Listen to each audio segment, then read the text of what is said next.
the situation in Lebanon remains extremely fragile.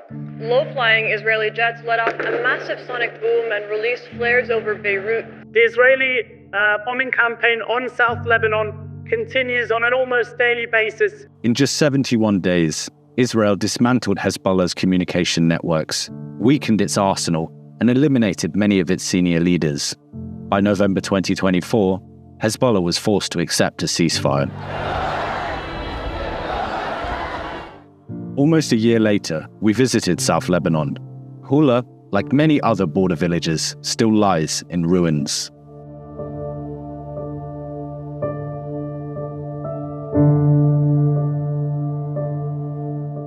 We met Ali Hussein Hamoud, once a landowner and building contractor. Today, he and 8 family members are living in a bombed-out shop he had once rented out to the village barber. كان أنا بالأساس عندي 10 محلات و4 بيوت كلهم راح. كلهم راح. كل. هلا صرت. الحديدة هذاك المبنى وهذه مبنى فوق.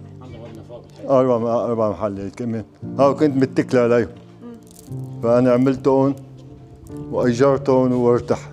طبعا. فراحوا كل شيء راح. Ali's story is not unique. Families have been killed, villages flattened, and livelihoods destroyed. Yet, despite the devastation, people are slowly returning. In Houla, around 800 of its 12,000 residents have come back. We're on the outskirts of Houla. Following the November ceasefire between Hezbollah and Israel, Israel was supposed to completely withdraw from Lebanese territory. Instead, it has occupied at least 5 points of Lebanese territory, including the point behind us. Under the ceasefire, Hezbollah was required to disarm south of the Litani River, while the Lebanese army took control. The army says Hezbollah has complied and that it has deployed in its place everywhere except the 5 positions and 2 buffer zones still held by Israel. As soon as we arrived to this area, an Israeli drone has immediately arrived and has continued to hover over our head for the last half an hour. You can't see it, but just beside us is a Lebanese army checkpoint. They say that the Israelis will sometimes open fire on them, despite this being Lebanese territory. Lebanese civilians are barred from crossing beyond that checkpoint, and a third of Houla's land remains off limits. 2 days before the ceasefire deadline, Hussein Katish and hundreds of villagers tried to return. Israel had already delayed its withdrawal once, and fearing another extension, they rushed back to secure their homes and farmland.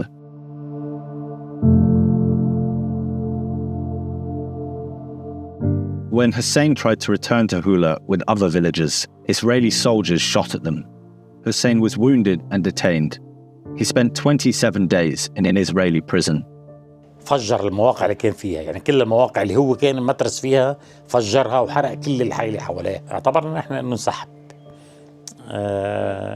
ب 16 الشهر انا كنت واحد من الناس اللي حاولنا انه بدنا نجس النبض نشوف شو فيه، يعني انه موجودين مش موجودين. When he was finally released, he found his house in ruins near an Israeli outpost. He cannot access his own land and he cannot rebuild.